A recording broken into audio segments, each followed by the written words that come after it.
to another informative segment of Live with Mitch from the law firm of Proner and Proner. I'm your host, Mel McCuyup, and we sit down with the expert himself, Mr. Mitch Proner, a personal injury attorney with over 30 years of experience, here to answer your questions or any interesting topics that you might find useful in the personal injury world. How are you doing, Mitch? I'm doing great. I'm doing great. Let's let it rip with the topic. Okay, so yes, you can have workers' comp and a third party claim. So typically, you have to understand the requirements to bring each. First of all, for both workers' comp and third party personal injury lawsuits, the one common denominator is typically somebody got injured. Okay. Okay, let's start with workers' comp. For a workers' comp claim, you need to show that you were incapacitated. You couldn't work for at least a week. That's typically the threshold to have a workers' comp claim. Number two, it had to occur at work.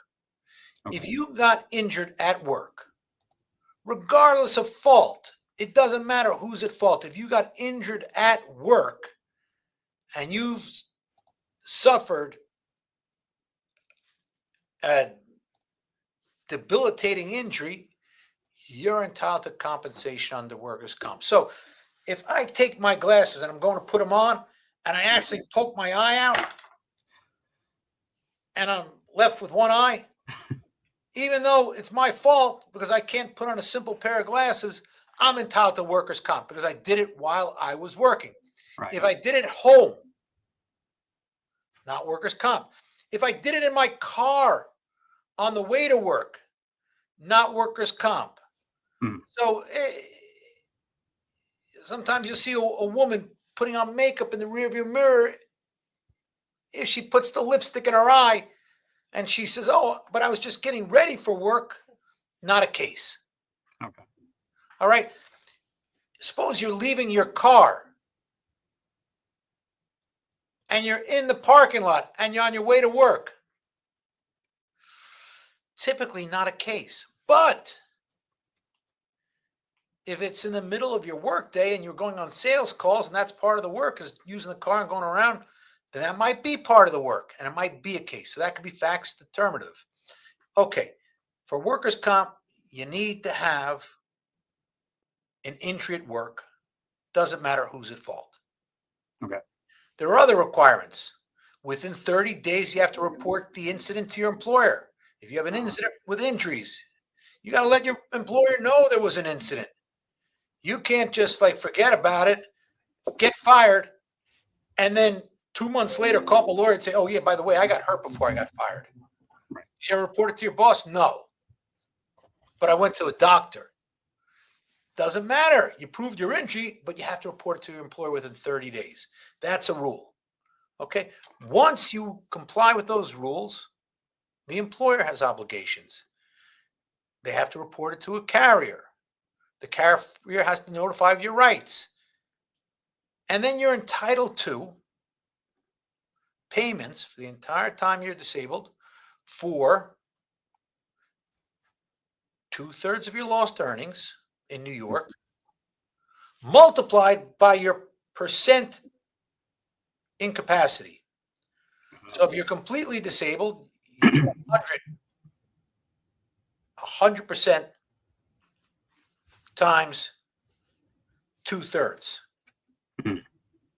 If you're 50% disabled, it's 50% of 2/3 of your gross earnings before taxes, before FICA, before any deductions. What's your gross pay? 2/3 of that goes to you, multiplied by your disability. You also get all your medical bills paid. That's for workers' comp. Now, you might be entitled to more money aside from what workers' comp pays. For example, if it's a motor vehicle accident. In New York, there's a no-fault law. No fault on your own car insurance pays you 80% of your lost earnings up to $2,000 a month. Wow. Now, that 80% of your lost earnings is more than 2/3. 2/3 is approximately 66.67%. 80% is more than 66.67%. So you might get two checks. Oh. One from workers' comp and one from your own no-fault insurance. But no-fault might deduct $170 a week that you get from disability if your employer provides that. So it's complicated. But starting with just workers' comp, loss of earnings to date, to the present, paid every 2 weeks, every 15 days, and your medical bill is paid. Oh, wow. Lawsuits typically pay much more. A workers' comp claim is not a lawsuit because it's an insurance claim. You're claiming from your employer's insurance. Every employer is required to have insurance for their employees, and workers' comp is that insurance benefit. So Okay. just like your employee does his hours, does his work, the employer has to pay for insurance in case that employee gets hurt.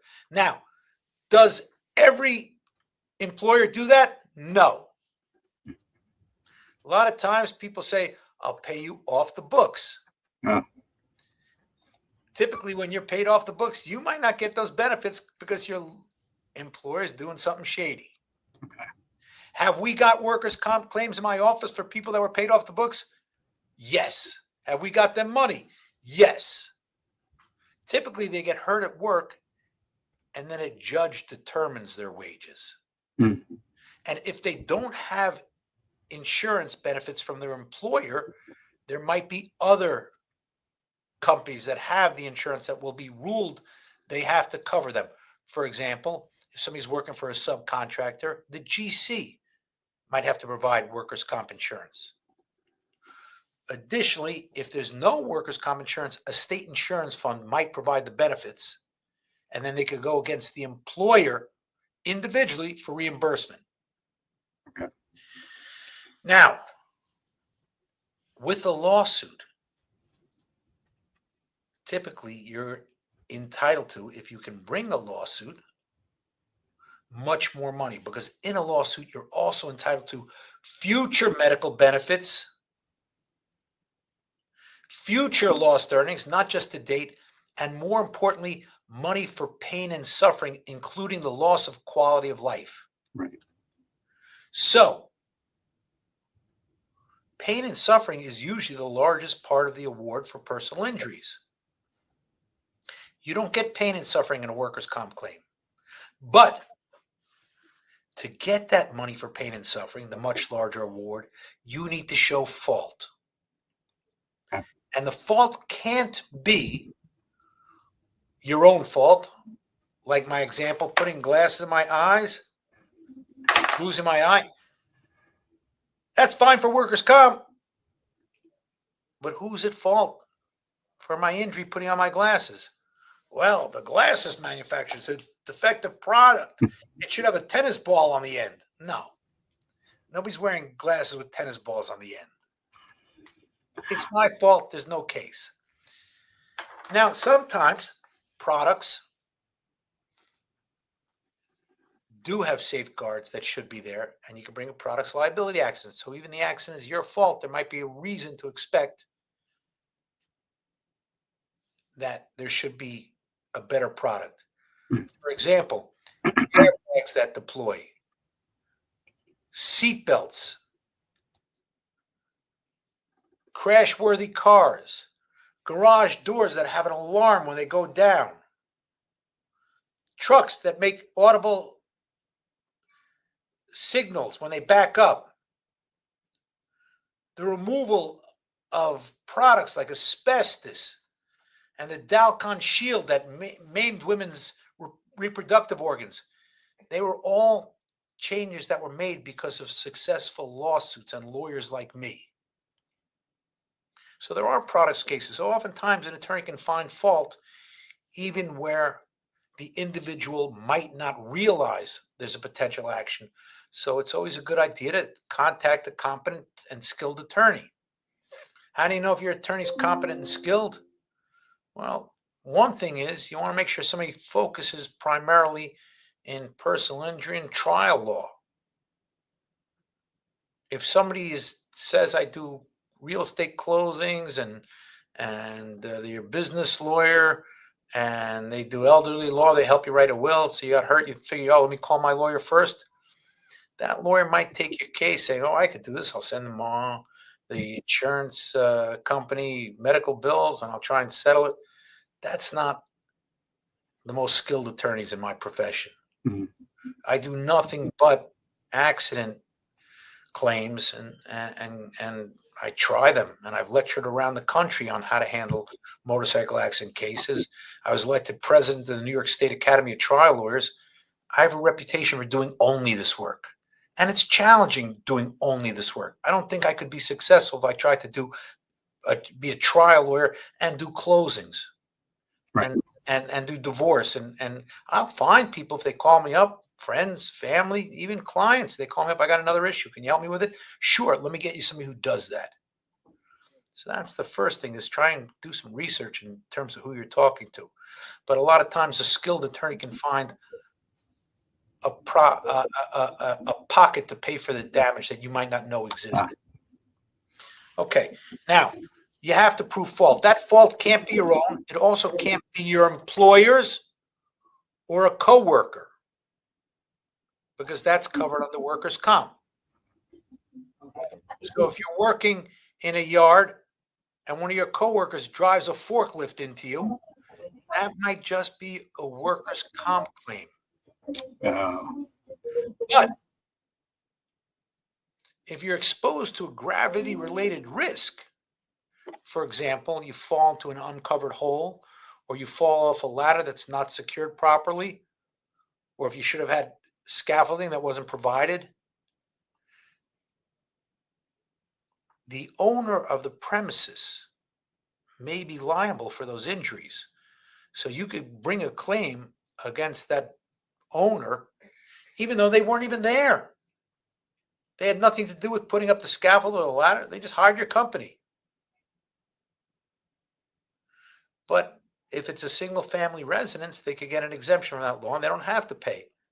So often those are facts determinative claims as well. But typically the third party action, which is the claim against the wrongdoer, is worth more than the workers' comp. Why is it called third party? The reason it's called a third party action is because in a contract, you have two parties to the contract. Right? A contract's an agreement. So it's an agreement between who? Somebody or some company and somebody else or some company else. Two parties. And typically a contract identifies the parties at the top. Workers' comp, because it's based on an insurance agreement, it's a contractual agreement, it's a first party benefit.